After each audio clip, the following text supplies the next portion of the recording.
I've got the engine mostly assembled and it looks pretty sweet. Pretty stoked with how it's turned out. Still waiting on the front timing covers on the bottom side. They were a genuine part which weren't in the country, so they're still coming. And speaking of parts that were ordered, we've got a hold of some Raceworks goodies. So we got on the phone to Jamie and we've been hooked up with some, first of all, coils, 370Z. So everyone calls them R35 coils, but they come from both R35s, 370s, like VQ37, different stalk lengths, that sort of thing. Maximas or something too? They're probably in heaps of different Nissan engines, but regardless, they're very high output. A lot of people use these on big power stuff these days. So I think Raceworks offers a range of like brands. Like obviously there's Chinese versions of them and genuine. The genuine ones are made by Henshin or Hitachi, Japanese companies. These ones are made in Japan, but they're not genuine. They're YEC. So if you see different pricing structures, that's because definitely. It's where they're made. These ones fit pretty much perfectly. The coil wiring in these is actually in the head of the coil. It's got the right length, so we've just got to make a little plate to retain them in there. Support them, yeah. And that'll be more than enough spark for this little engine. It's not going to make huge amounts of power. It's just going to rev its dinger off and sound mint because of these things. What's your prediction on power? I don't know, 160 horsepower. Yeah, if that. 160 at the hubs, maybe if we're lucky on the Hostano. Fuel system wise, so these things, it's a bit of not really that weird, I suppose, unless heaps of manufacturers do it, but the fuel rail is basically inbuilt into this inlet manifold. Would you call it inlet manifold? I suppose so. It's part of the casting. Yeah, we're not going to run the standard system with this. We're actually going to deadhead system it. So the fuel return, the reg is usually here. I've just threaded that with a quarter NPT. I'm going to bung that, and we're going to actually mount a Go Fast Bits fuel pressure regulator down near the fuel filter on the body of the car, maybe on top of the gearbox or something. I don't know where we're going to do it, but kind of clean it up a little bit better so that there's only going to be one line running up to the injectors. Which is kind of a theme of the problem with these cars is they look like an absolute dog's breakfast in the engine bay. Everywhere. It's just how Toyota used to do it back in the day. Even like idle speed control stuff, like there was all these things and there was like a little like a diaphragm arrestor on the bottom of the throttle, which I thought was to relax the throttle when it's closing, but you did some research and it's actually the other way around. It's full of different vacuum valves and stuff. It pops the throttle open when you hit an aircon or power steer or something. But it's also got an idle speed control motor here, which should do the same thing. So that's the thing with Toyota ECUs, is that it took them a long time to get their shit together. They had a lot of hangover from the 80s where they used to just switch these little air leaks to increase the idle when they put load on the engine. And TJZ still had it at this age as well. It's Toyota even though it's got an idle control motor, it doesn't. It must be just the ECU's capabilities weren't there. It's there for cold, and that was about it. Once the engine warmed up, it didn't do anything anymore. So all the other stuff was hoses and air leaks. There's a whole heap of hoses and crap that used to be underneath there, but it's all gone. So the Elite, we're going to use the 750 on this because we want a flex fuel capability. This is variable cam timing, but as we explained, it's not VVTi, which means it's sort of infinitely variable. This is just a switched cam timing, so we don't need the 750 for variable cam timing. We just need it because it's got more functionality with things like flex fuel and that sort of thing. Injector-wise, standard injectors are, to me, they look like they're 1JZ injectors, which is very similar. Not uncommon for back in the day. So we've got some SARDs for it, which is side feeds. Old school. We used to use these on 2JZs all the time back in the olden days. 540cc, so heaps big enough for ethanol and 160 horsepower. Side feed stuff's getting hard to get nowadays, so we didn't have a great pick of what we could use, but it made sense just to throw some new ones in it because the old ones were pretty haggard looking, and I think they're 380s, which would probably still be enough, but rather than cleaning them, we just grabbed some fresh ones. Got a fuel pump too, yeah? Yeah, we just got a, what is it, 260 litre per hour, E85 compatible Raceworks pump. It's just a small generic sort of bodied thing which will pretty much go straight in into this tank. We've got to drop the tank, get that out. You can't get it out through the top of the car, it just comes out. It's like where your tail shaft should be, that's where your fuel tank is. Yeah, it's not. Yeah, it was easy enough in that SW20 thing in your brothers, and they're the worst thing in the world to work on, so I'm figuring it's not going to be too hard. What else we got to do? Lots of things. Everything. It's coming together pretty good anyway. It looks pretty sweet. Painted up the gearbox and everything, so that looks pretty snazzy. Waiting on a new clutch. Had the flywheel machined at Old Cox, which is all done. So reality is we're kind of close to throwing it back in the car. Maybe I'll drop the fuel tank first. Maybe I'll do that. For sure. Fuel tank down, fuel pump in. Shall I watch? Or do you want me to help? I don't know.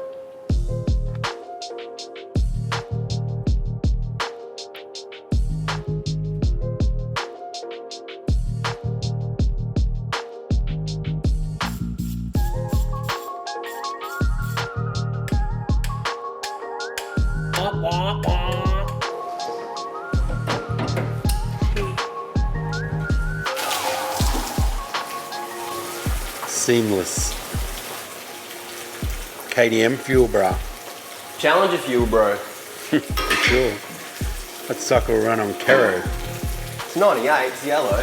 Probably about 76 by now, since it's been in there for 3 years, 4 years.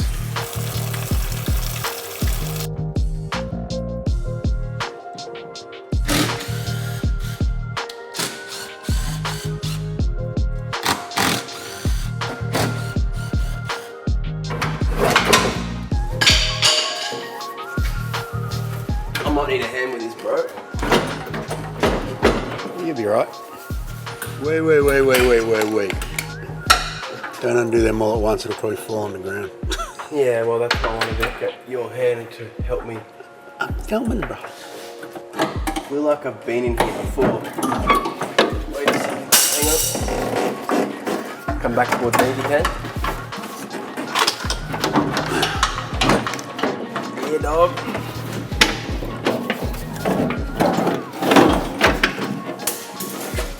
How easy is that?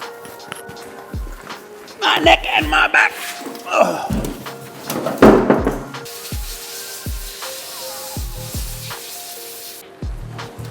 What are we dealing with here, Barry?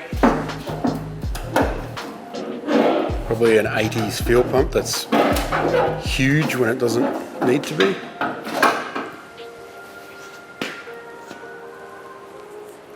Give me a look at it. Yeah, it's pretty average size for an 80s fuel pump that flows 100 litres per hour. Massive and flows nothing. Yep.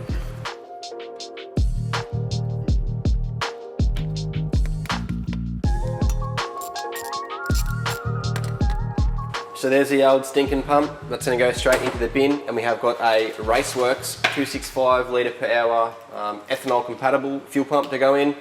Got a new gauze filter, got some wiring so we can adapt onto the pump hanger.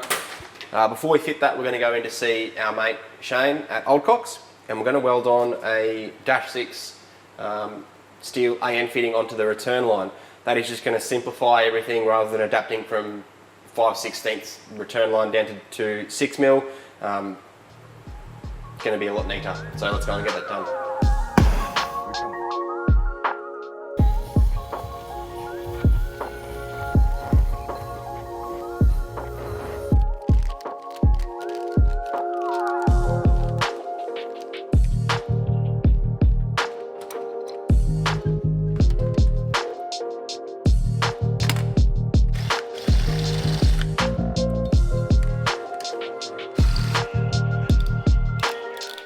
Fitting a modern style fuel pump in place of an older pump usually requires some adaptation to mounting and wiring.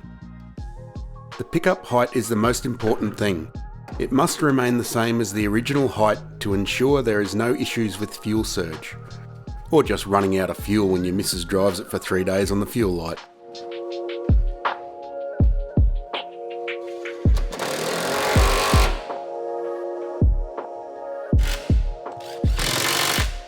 Fuel tank's back in, everything's plumbed back up again, ready to go.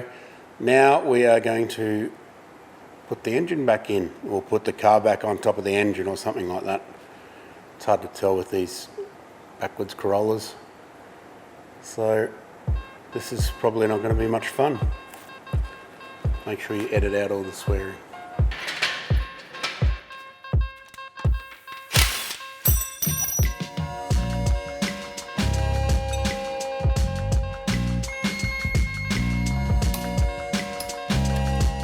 Most front-wheel drive gearboxes don't use a spigot bearing, so aligning the clutch can be more difficult. Finger aligning the edges of the clutch plate and using a squinty pirate eye ensures the gearbox will mate up, at least on the second or third try. Arr, from now on I be requiring hairnets.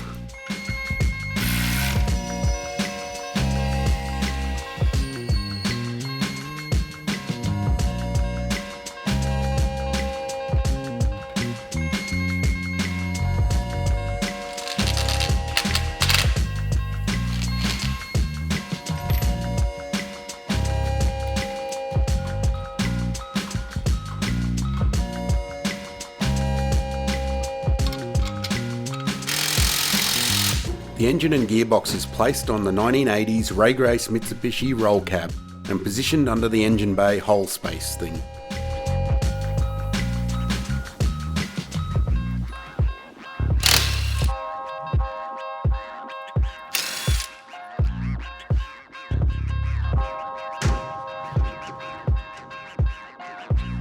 The car is lowered over the engine, and with some expert undercar Slavic squatting, the engine is lined up and the two main mounts are bolted up.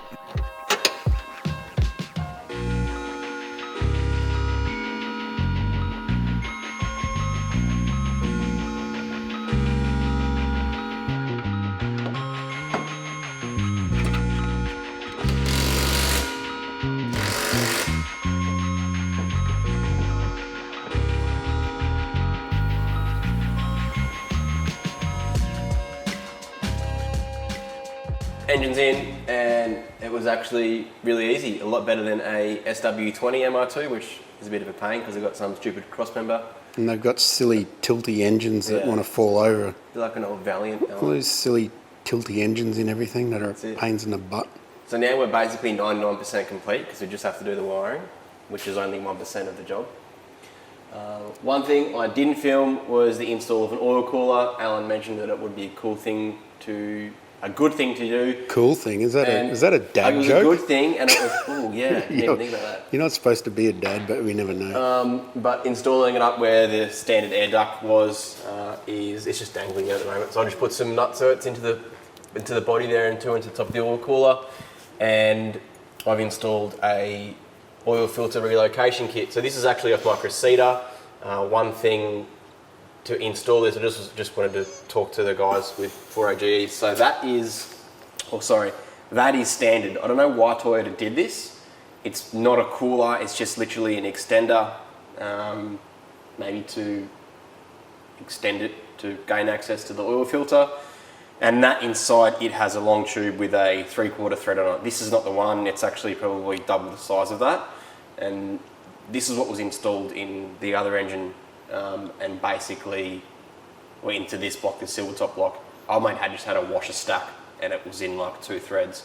So what I did was took this apart, removed the tube from there and tapped a 3/4 thread down that tube, and then it just screwed straight on. You didn't tap it, you used a die nut. Die? You die? Is that what you call? I dyed a thread. I'm waiting on some extractors to come. I'm probably just going to bolt the blacktop ones on there in the meantime because they're coming from overseas. I was just going to use a blacktop one. There's lots of debate. Blacktop's good enough. Blacktops aren't as good as everyone makes them out to be. The main thing is those blacktop ones that I've got are rusty and crap. So I wanted to have some nice shiny paints to go over them. So Till it gets hot. till it gets hot and it goes rusty.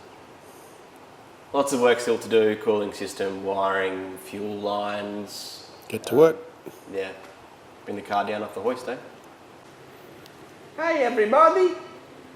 Genuine roaders. I've got to place an order through Raceworks for a heap of AN fittings. One for the oil cooler, 2 for the fuel lines or fuel line, and 3, the standard vacuum pipe that goes to the booster. Instead of using a brass joiner, we're going to use a, what do you call those things, Alan? A little Y piece or something? Why are you replacing that? So it looks neater, so it's not in crappy hose. 400 series of It's work? actually because there's 2 brake booster hoses. Off the ends of the throttles, yes, Yeah. yeah. So instead of teeing them into one. Yeah. Yeah. We've got our Go Fast Bits fuel pressure regulator. This is an FXR. Thanks to the hookup Go Fast Bits, Australian made. FXR is -6. And what, O-ring fittings? Brackets and fittings. This is going to get mounted into the engine bay. I think we mentioned before we're doing it as a deadhead system. So from the filter we go into the reg and then it returns straight back down back to the fuel tank. And there's only one line to go into the fuel rail. Again, Raceworks AN fittings is going to do the trick. Got a trusty notepad here. Already got a few part numbers written down for the oil cooler. What else do we have to order? Oh, I wanted to show you guys our coil bracket, which is something else we didn't film. So we previously mentioned we've got our 370Z coils or X-Trail coils, whatever you want to call them. You call them GDR coils. 'Cause it GTR sounds coils, better. that's it, yeah. R35 GDR coils. That's GDR for all us Australians. GDR. Bit of alloy, 100mm by 400mm I believe it was. Marked out some holes, cut it. A few little spaces on the ends here. And that bolts up on top. And we've got some spark plugs in there at the moment just blocking up the holes. They will get removed and swapped out. Removed when we get oil pressure. But that's the perfect length and it works really cool and looks pretty neat. Also, apart from Alan scratched the rocker cover. Thanks, Guy. So let's get a few more part numbers written down, get this Go Fast Bits fuel pressure regulator mounted up, and we'll be good to go.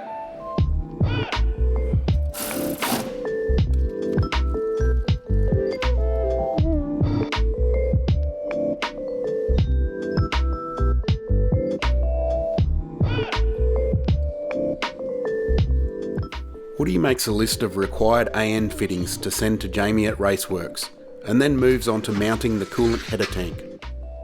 The original zip tie mounting system is upgraded to welded alloy brackets.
To finalise the cooling system, Woody trims and fits the radiator and heater hoses.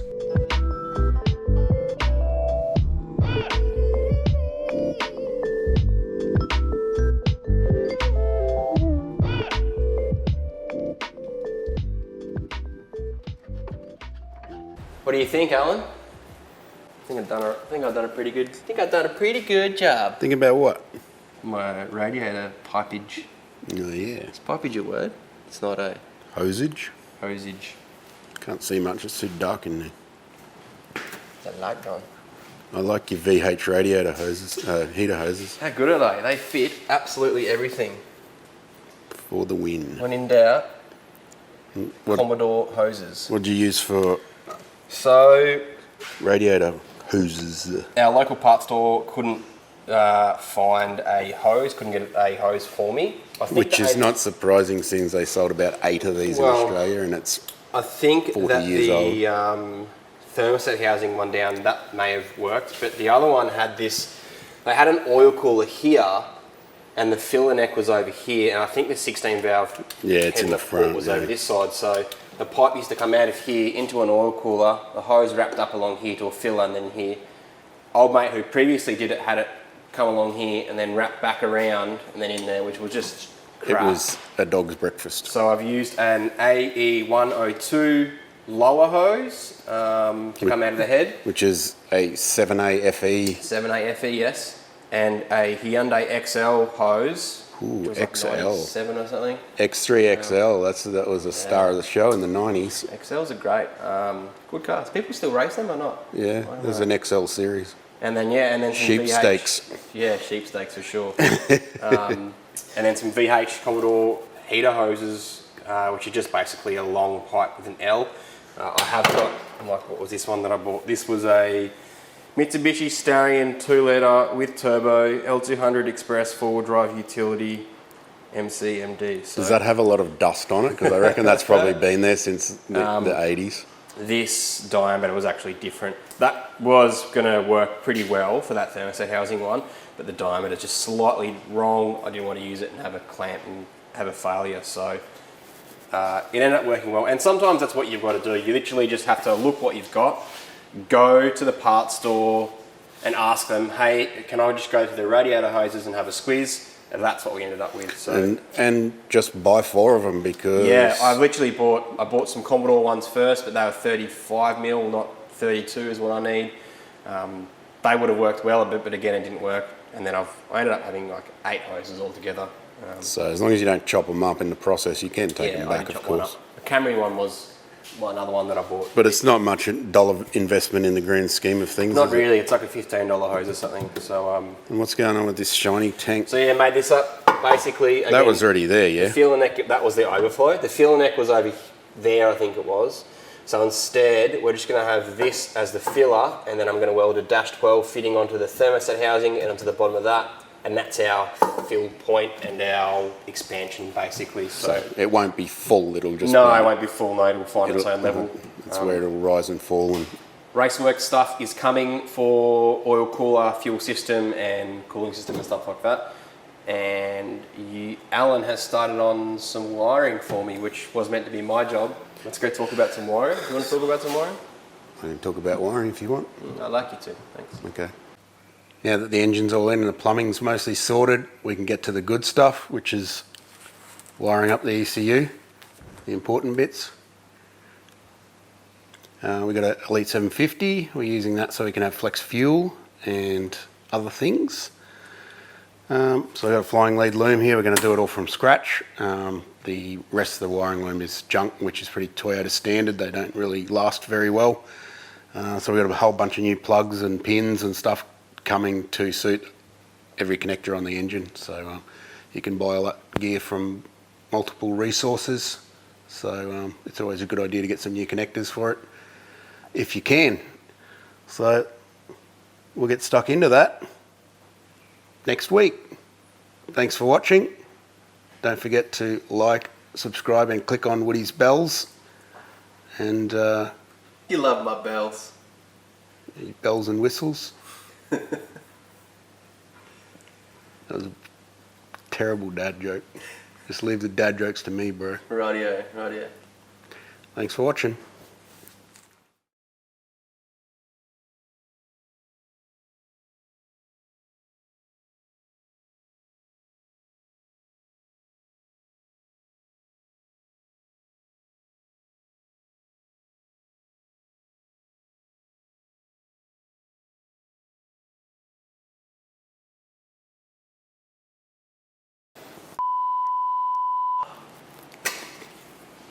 How did that happen?